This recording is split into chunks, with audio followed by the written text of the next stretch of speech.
김경환입니다. 오늘 말씀드릴 내용은 이제 저희 중입자 치료를 많이 홍보를 하고 이러다 보니까 상당히 관심도 많으시고 이제 질문도 많고 아직까지 뭐 잘 모르시는 부분들도 많을 것 같아서 좀 준비를 해봤습니다. 그래서 일단은 먼저 좀 중입자 치료가 뭔지 소개도 좀 드리고요. 저희 센터 어떻게 이제 역사나 이런 뭐 현재 현황 이런 것들도 좀 소개를 드리고, 그리고 나서 이제 중입자 치료가 어떻게 이루어지는지, 그리고 뭐 보통 진료를 보다 보면 이제 많이 하시는 질문들이 있습니다. 그런 부분들을 먼저 좀 정리를 하고 말씀을 드리겠습니다. 방사선 치료를 일단 좀 이해를 하기 위해서는 이 분류를 아시면 좀 좋습니다. 이게 조금 어려울 수도 있겠지만 기본적으로는 이제 방사선 치료라는 하나의 큰 지붕 아래 다 묶입니다. 이게 양성자건 뭐 중입자건 뭐 엑스레이건 뭐건 간에 다 방사선 치료라는 큰 틀 안에 묶이고요. 그 안에 저희가 그냥 방사선 치료라고 기존에 해오던 거는 대부분은 이 광자선, 포톤, 그냥 엑스레이를 이용한 치료였습니다. 이전에는 이제 양성자나 중입자가 없었다 보니까 그냥 통칭해서 그렇게 불렀지만 실제로는 방사선 치료라고 하면은 이 중입자 치료도 방사선 치료의 이제 일종이라고 보시면 되겠습니다. 그 중에서 기존에 이제 이런 왼쪽에 있는 것이 이제 이런 광자선 이쪽이고요. 그 다음에 이제 오른쪽 입자선에는 가벼운 양성자라는 게 있고요. 이제 좀 더 무거운 입자, 탄소라고 하는 좀 더 무거운 입자를 이제 저희가 가속을 해서 하게 되면 이제 중입자 치료가 되겠습니다. 그래서 이제 수소를 가속시키는 게 양성자 치료인데, 그게 질량이 이제 1이라고 했을 때 탄소 치료는 질량이 이제 12가 되면서 굉장히 이제 무겁죠. 그러니까 무거운 거를 가속을 시켜서 저희가 치료에 이제 활용을 한다고 이해를 하시면 되겠습니다. 그래서 간단히 역사를 보시면 이제 실제로 방사선 치료가 이제 여기 중입자 치료로 오기까지 대략 한 100년 걸렸습니다. 1922년도에 첫 방사선 치료 케이스가 이제 이렇게 이제 발표가 된 바가 있고, 이후에 이제 좀 본격적으로 시작된 건 아마 1970년대부터 이제 치료 기계가 본격적으로 도입이 돼서 저희 기관에서 많이 시행이 됐고요. 중입자 치료라고 하는 거는 실제로는 이제 일본에서 그동안 많이 해왔고, 이제 국내에 도입되기 전에 일본을 이제 원정 치료도 많이 가셨었습니다, 환자분들이. 근데 진짜로 중입자를 처음 개발한 거는 역시나 이제 물리학이 이제 많이 발달했던 미국이었고요. 미국에서 처음 탄소 이온을 이용해서 중입자 치료를 할 수 있겠다는 걸 제시를 했는데, 실제로 이제 아무래도 이 설치비나 이런 여러 가지 이제 비용 효과적 측면에서 워낙에 좀 어려운 일입니다, 사실 이게. 그래서 미국에서는 결국 이 어떤 의료기관 자체에서 이 치료법을 도입을 하지는 못했고, 오히려 일본에서 좀 이제 야심차게 준비를 해서 94년도에 처음 시작을 했습니다. 한 30년 정도 됐고요. 이후에 이제 뭐 독일이라든가 뭐 일본, 그다음에 독일, 그리고 이제 이탈리아, 뭐 중국 등지에서 이제 계속 도입을 해왔고, 23년도에 처음으로 저희는 이제 국내 최초로 이제 중입자 치료를 시작을 했습니다. 그래서 뭐 좀 복잡한데 아무튼 이제 아셔야 될 내용은 점점 이 증가하고 있다. 중입자 치료든 뭐 양성자 치료든 입자 치료에 대한 수요가 점점 증가를 하고 있고, 이런 입자 치료기를 보유한 센터도 전 세계적으로 계속 이제 증가를 하고 있습니다. 그래서 저희가 그런 이제 추세에 발맞춰서 이제 도입을 했다고 보시면 되고, 저희 기관은 세계적으로 봤을 때는 16번째로 도입을 한 이제 나라가 되겠습니다. 일본이 제일 많고요. 일본이 이제 한 7개 정도 기관에서 처음을 하고 있고, 그 외에 이제 다양한 나라, 이제 대만까지도 중입자 치료를 사용을 하고 있습니다. 그래서 이런 중입자 치료의 이제 큰 특징 중에 하나가 결국은 이제 그림을 보시면 브래그픽이라고 하는데 뭐 이름이 어렵지만 결론적으로는 방사선이라는 게 이제 몸에 들어오면 반드시 출구가 있습니다. 입구로 들어오면 반드시 출구로 나가야만 하는 그런 성질이 있어서 이제 그 덕분에 그걸 이용해서 저희가 CT도 찍고 엑스레이도 찍고 다양한 이제 그런 엑스레이를 이용한 검사들도 할 수 있고요. 근데 그러다 보니까 이렇게 이제 뚫고 지나가다 보니까 암을 지나서도 계속 방사선이 영향을 줄 수밖에 없습니다. 그런 것들이 결국은 뭐 부작용이나 후유증과 이제 연결이 될 수가 있는데, 이 중입자 치료라고 하는 거는 보시면은 이제 지금 그 왼쪽 아래쪽을 보시면 입구는 있는데 출구로 나가는 빔이 없습니다. 그러니까 그 암의 뒤쪽으로 있는 장기들이 다 잘 보호를 받을 수가 있고, 어떤 이제 그런 영향권에 들어오지가 않다 보니까 이제 부작용 같은 것을 좀 현격히 줄일 수 있는 그런 장점이 있고요. 그다음에 중간 그림을 보시면 이게 어떤 문양을 실제 이제 양성자와 중입자 선을 쏴서 이 문양을 이렇게 막 새겨본 건데요. 이 양성자를 보시면 좀 흐립니다, 이게. 아무래도 샤프하지 않은 거거든요. 예를 들어서 볼펜으로 치면 볼펜의 양성자는 좀 뭉툭한 볼펜으로 이렇게 그린다고 생각하시면 되고, 중입자는 굉장히 얇은 볼펜으로 이렇게 미세하게 설계를 할 수가 있다는 거죠. 결국은 이 어떤 치료 설계 퀄리티 자체가 중입자를 했을 때 굉장히 샤프하게 할 수가 있기 때문에 이제 정상과 이제 그 종양 간의 그런 구별이나 그런 정교한 치료가 이제 가능하다고 이해를 하시면 되겠습니다. 그래서 실제로 이제 그 이제 치료를 설계한 케이스들을 보면 이제 두경부암인데요, 침샘암이고 이제 비미세맘, 이하선에 생긴 이제 종양에 대한 치료인데, 보시면 맨 왼쪽이 기존의 이제 방사선을 이용한 치료입니다. 보시면 주변으로 이제 이 저설량 영역이 쭉 퍼지는 걸 볼 수가 있고, 이런 것들이 이제 결국은 이런 이제 치료에 대한 부작용의 이제 그 증가를 초래할 수가 있는데, 두 번째 그림이 중입자를 보시면은 딱 암에만 이 집중이 되고 주변으로는 이제 전혀 방사선이 새나가는 게 없습니다. 그러다 보니까 이제 중입자에 대한 그런 부작용이 굉장히 적을 수가 있다. 이걸 이해하시면 될 것 같습니다. 그리고 이제 또 한 가지 중요한 이제 중입자의 특성은, 중입자가 더 강한 이제 살상 효과를 보이는데요. 뭐 이제 예를 들자면, 예를 들어서 이제 뭐 다윗과 골리앗처럼 이제 그런 돌팔매질에서 막 다윗이 골리앗을 쓰러뜨리고 이럴 때 이제 돌팔매질을 한다고 생각했을 때 돌이 작으면 맞아도 안 아프겠죠. 근데 이제 돌이 굉장히 크고 무거운 걸 막 이제 똑같은 속도로 가속시켜서 던지면 훨씬 더 이제 맞는 사람이 아프겠죠. 그거랑 비슷합니다. 그래서 암세포 입장에서도 이 중입자가 거의 빛의 속도의 한 40% 이상으로 이제 가속이 됩니다. 굉장히 빠른 선이 투과해서 이제 암에 딱 맞히게 되면 암세포 입장에서는 굉장히 아프겠죠. 그래서 그 아픔이 DNA에 대한 손상으로 나타납니다. 그래서 DNA가 훨씬 더 깨지게 되고, 이 DNA가 깨지면 결국은 이 세포가 더 이상 분열을 할 수 없고 복제를 할 수 없고, 그러다 보면 세포 사멸로 빠지고 암이 이제 종양이 감소하게 되는데요. 그런 부분이 일단은 큰 장점이 있고, 그다음 두 번째는 이제 아시다시피 암이라는 게 커지면 커질수록 이 종양안이 굉장히 저산소증에 빠집니다. 그러니까 산소 공급이 안 되죠, 커지니까. 근데 그럴 경우에 저산소에 빠지면 뭐 항암 치료도 잘 안 듣고요, 방사선 치료도 잘 안 듣고 이제 치료에 대해서 굉장히 저항성을 가지게 되는데, 이 중입자 치료는 좀 놀랍게도 아무리 저산소에 빠져도 이 중입자가 투과를 해서 암세포에 타격을 했을 때 거의 영향이 없습니다. 산소가 없는 환경이라도 충분히 이제 암세포를 거의 비슷한 수준으로 죽일 수 있다는 이런 데이터들이 많습니다. 그래서 좀 이런 이제 저항성을 가지는 종양에 대해 굉장히 좋은 치료가 될 수 있다는 이런 생물학적 바탕도 있습니다. 그래서 이제 이런 여러 가지 이제 중입자의 이점을 토대로 이제 일본에서 가장 먼저 아까 이제 시작했다고 말씀을 드렸죠. 30년도에 시작을 했고, 아마 처음에 이제 전립선암 많이 치료를 했고요.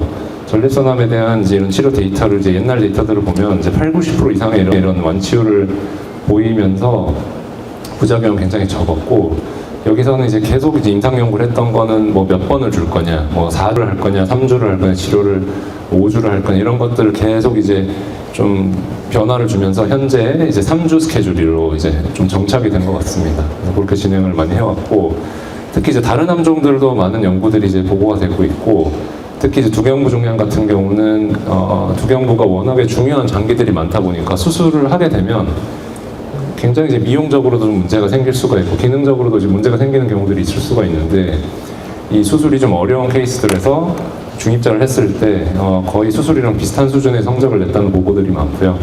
특히 이제 기존에 이제 수술을 못 하시는 경우 그냥 방사선 치료를 했었는데, 엑스레이를 이용해서 이제 이런 흑색종이라든가 아니면 뭐 낭성 소포성 그런 암종들 같은 경우는 그냥 기존 방사선 치료는 잘 안 듣습니다. 굉장히 저항성도 심하고 잘 안 듣기 때문에 참 어려움을 많이 겪었는데, 이렇게 이런 중입자를 통해서 굉장히 좋은 이제 이런 곡소 제어율, 종양이 치료율을 좀 보였고요.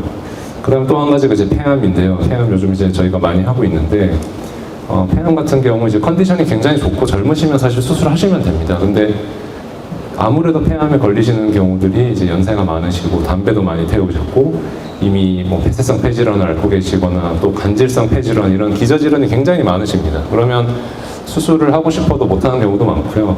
그런 경우에 있어서 이제 보시면은 이제 치료 성적이 거의 수술에 버금가는 이상의 이제 그런 치료 성적을 보이면서 이제 부작용을 현저하게 줄일 수 있죠. 이제 폐를 자르지 않아도 되니까.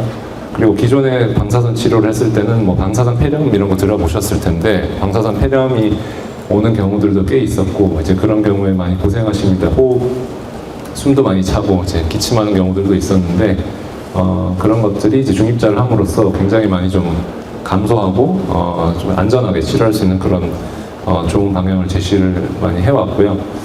그리고 또 요즘 저희가 많이 하는 게 췌장암인데요. 췌장암이 사실 난치암의 대표라고 할 수가 있습니다. 제일 큰 문제는 조기 발견이 좀 어렵다는 부분이고, 수술해서 잘 뗄 수 있으면 치료가 잘 되기도 하는데, 대부분은 이제 수술하기 어려운 병기에 많이 진단이 되시고 혈관 침범도 심하고 해서 수술을 못 하시는데, 그럴 경우 표준 치료는 항암 치료입니다.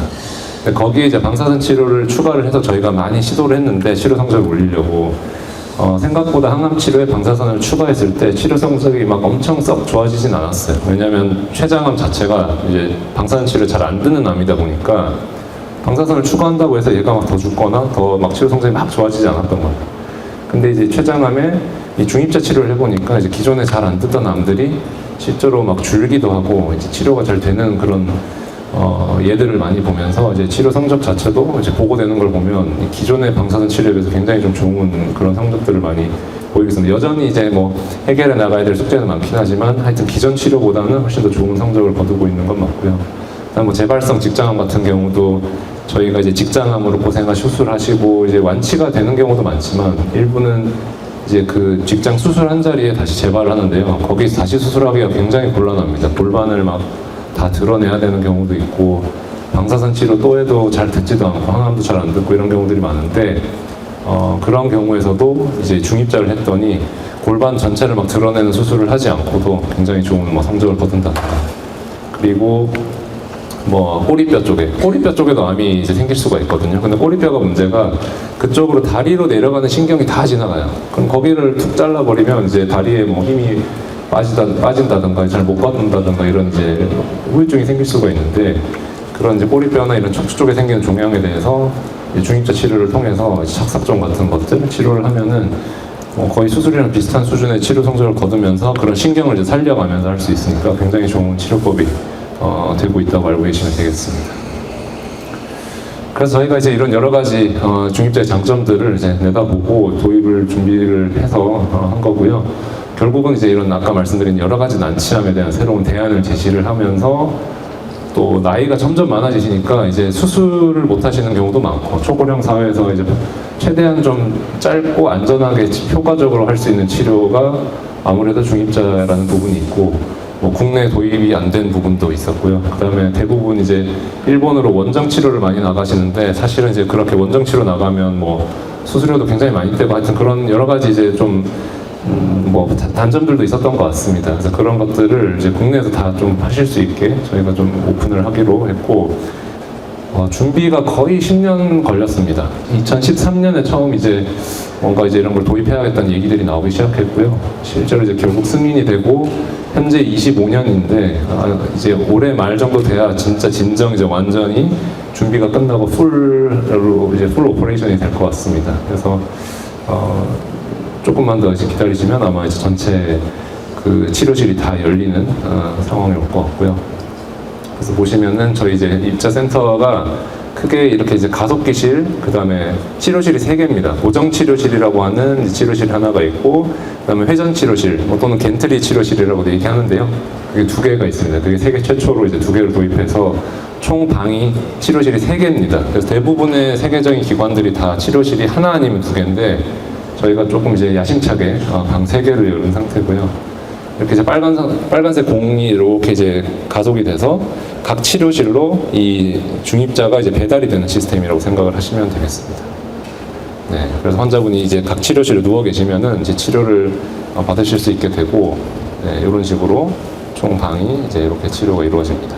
그래서 지금 이제 처음에 고정형 치료실이 열렸고, 이제 이 회전형 치료실은 2개 중에 하나만 현재 열려서 부분적으로 운영이 되다 보니까 아직은 이제 많은 환자분을 치료하고 있지는 못하고요. 이제 지금 저희가 준비도 하면서 치료를 하다 보니까 아무래도 이제 이런 전체 치료 환자 수가 제한되어 있는데, 이게 다 열리고 나면 훨씬 더 많이 중입자 치료를 받으실 수 있을 것 같습니다.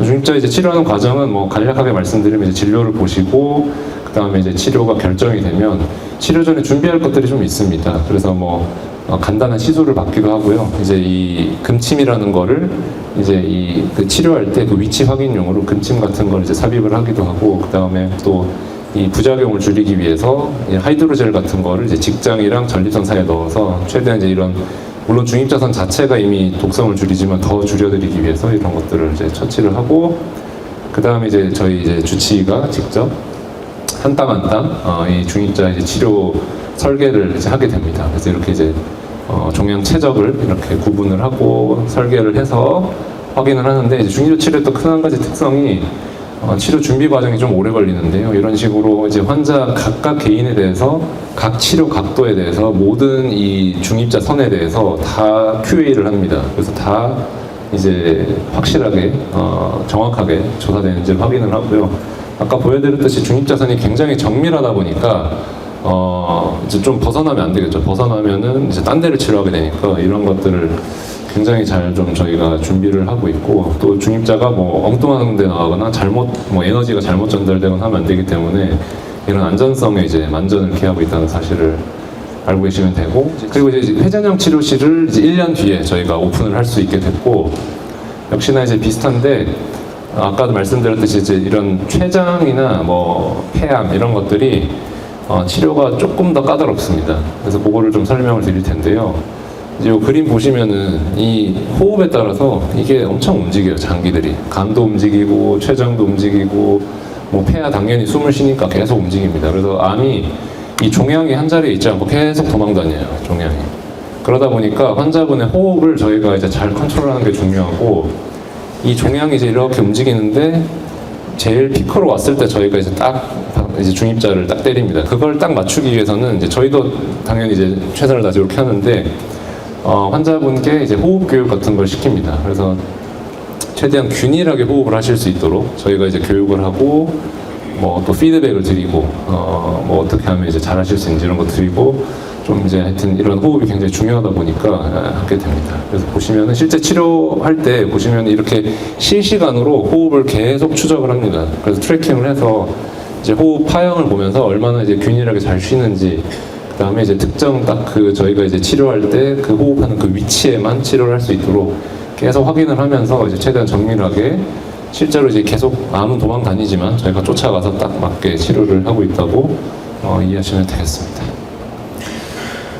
네, 그래서 마지막 그 이제 일단 섹션이 되겠고요. 그냥 많이 하시는 질문들에 대해서 먼저 조금 정리를 해봤습니다. 제일 먼저 궁금해하시는 게 내가 치료 대상이 되는가, 도대체 무슨 암을 할 수 있다는 거냐, 이제 이런 것들을 많이 질문을 하십니다.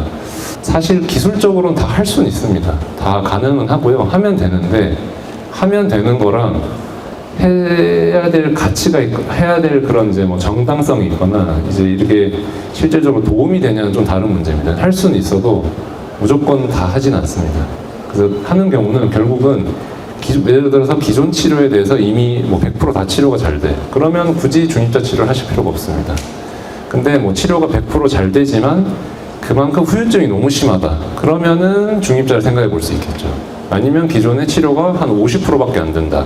그러면 또 중입자를 생각을 해볼 수가 이제 있습니다. 그래서 그런 이제 이유가 있을 때 저희가 이제 중입자 치료를 하고, 암종을 선택할 때도 그래서 뭐 기존에 이제 엑스레이, 기존의 방사선 치료 잘 안 됐던 뭐 췌장, 육종, 흑색종 이런 것들을 이제 좀 더 적극적으로 중입자 치료에 대해서 고려를 하게 되고요. 그리고 이제 뭐 폐암이라든가 이런 것들도 잘 안 듣기도 하지만 이제 이런 부작용 이슈들이 많았던 암에 대해서 저희가 이제 많이 이런 그 적응증으로 고려를 하고 있습니다. 그래서 이제 보시면은 전립선암이 제일 많이 치료를 하고 있고요. 그 외에 뭐 두경부암, 그다음에 육종, 폐암, 췌장암, 간암 정도가 이제 가장 다빈도를 하게 되고요. 그 외에도 보시면 굉장히 많은 종류의 암을 치료하고 있는데 이제 퍼센티지가 굉장히 낮습니다. 이런 분들은 할 수는 있으나 실제로 도움되는 케이스들이 많지 않다 보니까 이제 그런 경우에만 좀 선택적으로 하게 된다는 점을 이해하시고, 저희가 이제 뭐 폐암, 전립선, 췌장, 간암 뭐 이런 것만 하고 있는데 도대체 언제 다른 걸 하냐 많이 물어보시고요. 전립선암을 먼저 시작한 이유는 아까 말씀드렸듯이 그 고정형 치료라는 게 이제 좀 더 난이도가 이제 쉽고요. 이제 그래서 준비도 빨리 됐고, 그래서 고정형을 치료할 수 있는 가장 좋은 암이 전립선암입니다. 그래서 먼저 시작을 하게 됐고, 췌장, 간암, 폐암을 이제 지금은 하고 있는데, 아까 말씀드렸듯이 이제 두 개의 방 중에 하나만 지금 제한적으로 운영되다 보니까 뭐 모든 암을 사실 치료할 그런 그 여력이 없습니다. 그래서 아마 후반에 이제 두 번째 방까지 다 준비가 완료되고 열리면 뭐 두경부암, 아까 말씀드린 뭐 직장암, 여러 가지 다른 이제 난치성 암들에 대해서 치료도 이제 점차 확대가 될 예정입니다.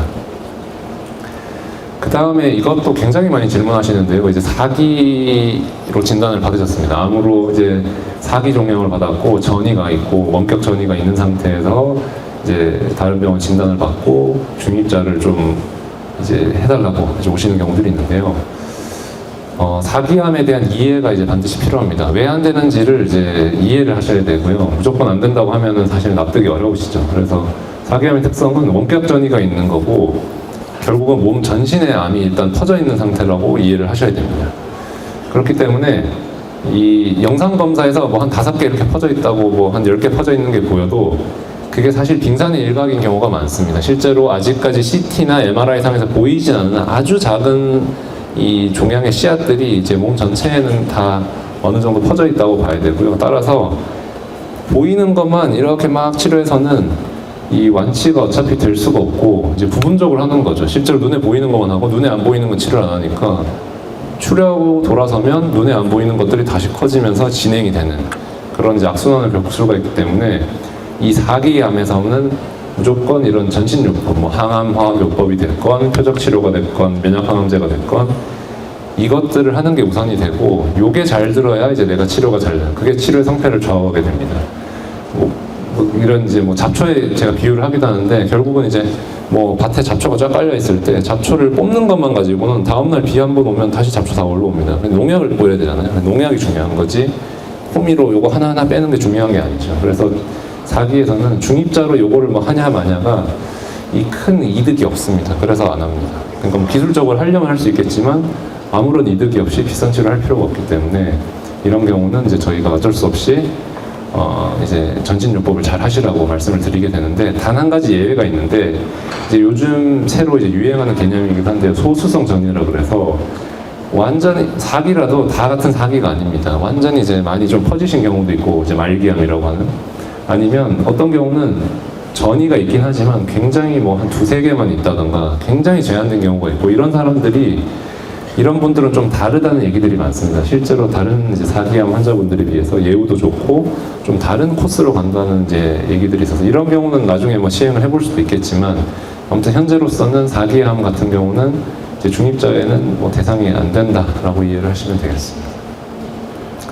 그 다음에 이것도 굉장히 많이 질문하시는데요. 수술 날짜를 다 잡아놓고 갑자기 이제 저희 진료를 오셔가지고 근데 생각을 해보니까 수술 좀 부담되고 수술하기 싫고 중입자로 어떻게 좀 안 되겠냐 이제 몸에 칼 안 대고 어떻게 치료할 수 없냐 그런 것들을 많이 물어보시는데 요거는 조금 어려운 고민이긴 합니다. 조금 철학적인 내용도 있고요.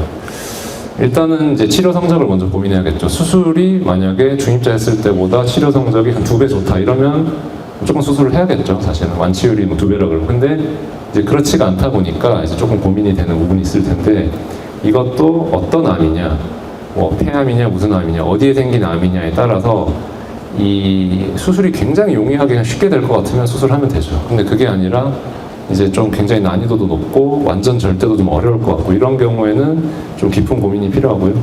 두 번째는 치료 이후에 이제 후유증도 생각을 해야겠죠. 수술을 해서 완치는 할 수 있는데 이걸 뭐 완전히 다 드러내서 완전히 이제 뭐 기능을 다 잃어버리고 미용적으로도 너무나 큰 손실이 생기고 그럴 경우에는 이제 고민이 필요합니다. 중입자 같은 경우는 이제 그렇게 큰 이런 결손이 생기지가 않다 보니까 장기를 보존하면서 치료하는 방법이다 보니까 이런 것들을 이제 좀 균형 있게 고려를 해야 됩니다. 그래서 이제 완치율이 어느 정도 차이가 있냐 아니면 그다음에 완치율은 예를 들어 수술이 조금 더 좋다고 해도 미용적으로 중입자 치료가 너무 좋다 완전히 그냥 멀쩡한 상태를 유지할 수 있다 그러면 그때부터는 주치의랑 잘 상의를 해야 됩니다. 결국은 환자분의 어떤 그런 철학적인 나는 무조건 1%라도 완치율이 높은 게 좋고 뭐 손상이 생기거나 미용적인 이슈가 있는 건 상관없다. 그러면 수술을 할 수도 있는 거고요. 그게 아니라 비슷한데 뭐 나는 좀 그런 남은 여생에 대한 이런 뭐 생활도 중요하고 사회생활 중요하고 그런 게 좀 안 된다. 그러면은 중입자를 더 적극적으로 고려할 수 있는 거고요. 이런 거는 너무나 케이스 바이 케이스고 뭐 어떤 암이냐 어디냐에 따라서 다르기 때문에 잘 이제 주치의랑 잘 진료를 보면서 이제 상담을 하고 많은 좀 상의가 필요한 부분이라고 생각을 하시면 되겠습니다. 그래서 어떤 정답은 없지만 그래도 같이 이제 얘기를 하고 하다 보면 이제 정답이 결국은 나오고 그래서 이런 경우에 저도 이제 상담을 해보면 어떤 경우는 결국 수술 그냥 잡아놓은 거 하러 돌아가시는 경우도 있고요. 어떤 경우는 수술을 취소하고 중입자 받는 경우도 종종 있습니다. 중입자 치료기를 뭐 도입해서 끝나는 게 아닙니다. 사실 중입자 치료기를 이용해서 어떻게 활용하고 어떻게 적응증을 확대해 나가고 어떤 치료들과 같이 붙여서 더 좋게 만들고 이런 것들에 대한 연구도 계속 필요하고요. 그래서 저희가 그런 것들을 계속 리드를 해나가려고 이제 많이 노력을 하고 있고 환자분들께서 더 큰 도움이 됐으면 좋겠습니다. 네, 이상으로 마치도록 하겠습니다. 감사합니다.